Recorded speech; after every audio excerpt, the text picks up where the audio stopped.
Charles McCarry, Lucky Bastard, an excerpt. Just before we met, I had been working in West Germany, my first major assignment abroad. I had arranged for the theft of several items of US military technology.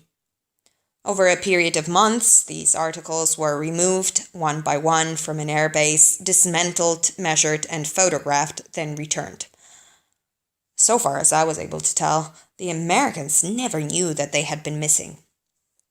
The cost of this operation in hard currency had been enormous, including huge bribes to all concerned, and the subsequent murder by poison of the drunken American sergeant who had led us into the airbase after I had covered him with a heap of boys and money.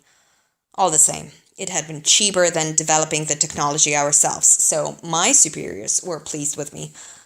I was decorated and promoted and selected for assignment to the target of targets, the USA. Peter knew all this. As we walked together from one building to another, he asked me what I thought this operation had accomplished. I replied, "The same as all other thefts of American technology, Comrade General, an admission of inferiority." We were outside, fortunately.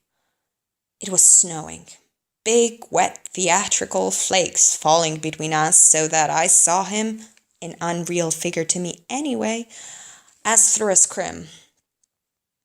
I was seized, do not ask me why, by an irresistible impulse to tell the truth.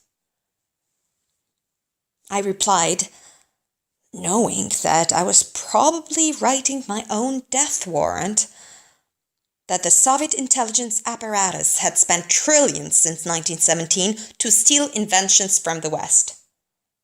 Had we devoted the same sums to research and development, I said, we might have a modern state capable of doing its own science instead of one that stole and lied about everything to hide its weakness. A state that sought to steal everything rather than go to the trouble of making it itself would surely fall in the end because by its very act of espionage, it conceded the superiority of its enemies.